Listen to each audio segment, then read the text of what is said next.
Sederet konflik yang terjadi di tahun 2024 menjadi bukti nyata bahwa manusia belum sadar betapa berharganya sebuah nyawa. Ratusan hingga ribuan orang, wanita, pria, tua, hingga anak-anak harus menegang nyawa di atas kepentingan negara yang tak kunjung ada ujungnya. Bersama saya Wiyuda Beta, kita ulas kembali sederet konflik yang selama tahun 2024 ini berhasil mencuri mata dunia.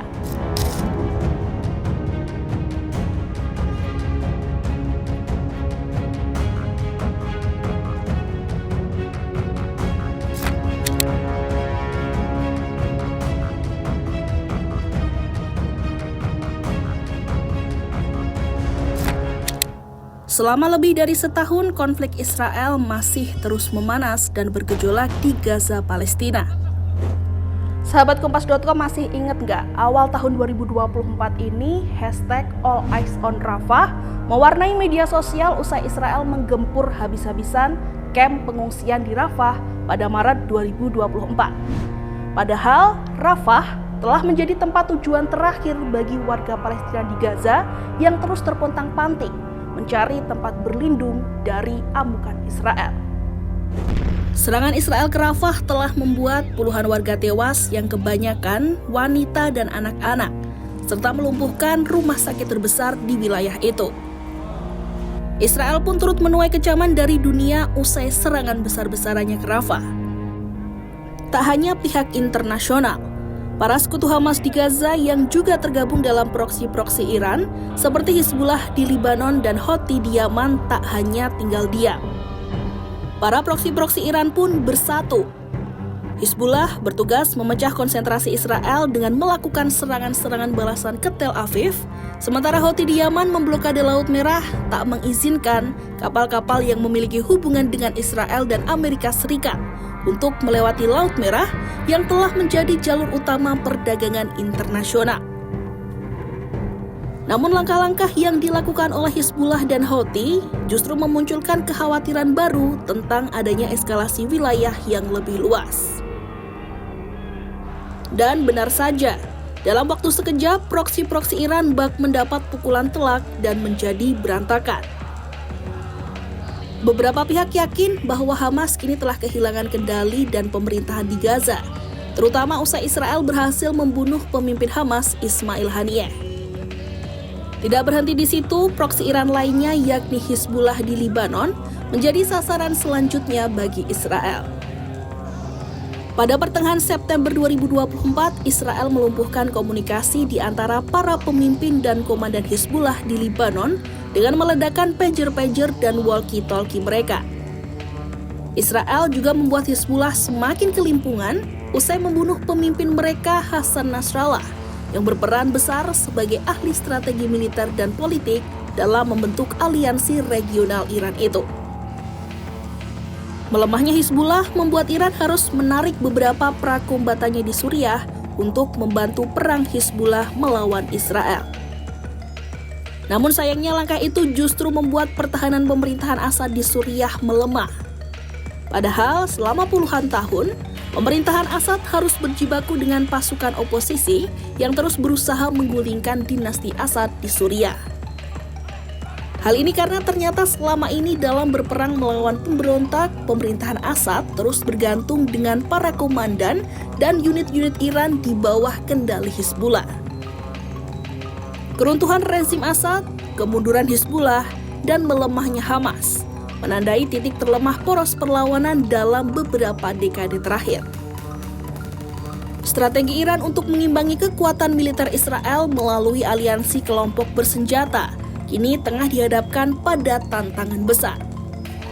Beberapa pihak bahkan menyebut jika Iran ingin membangun kembali aliansi regionalnya, maka dibutuhkan waktu hingga bertahun-tahun untuk mencapai kekuatan seperti sebelumnya.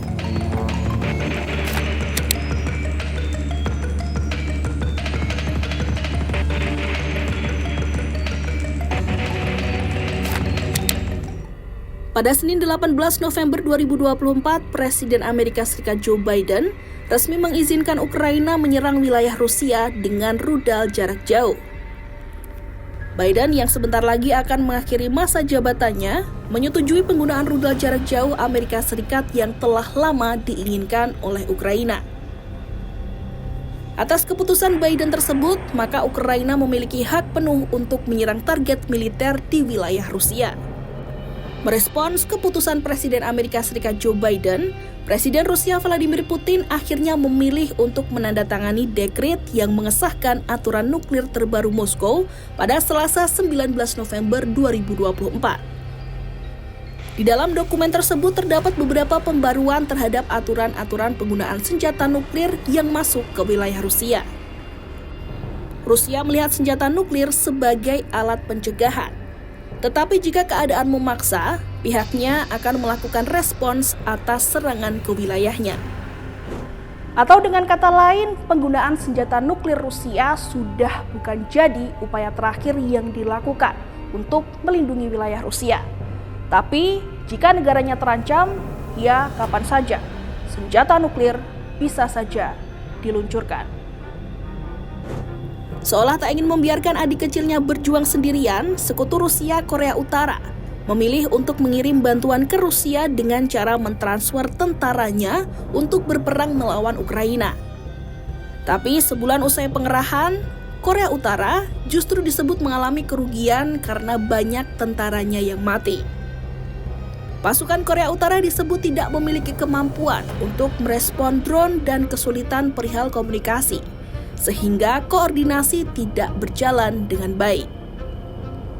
Meski begitu, pemimpin Korea Utara Kim Jong-un dilaporkan tetap melatih pasukannya untuk dikirim ke Rusia.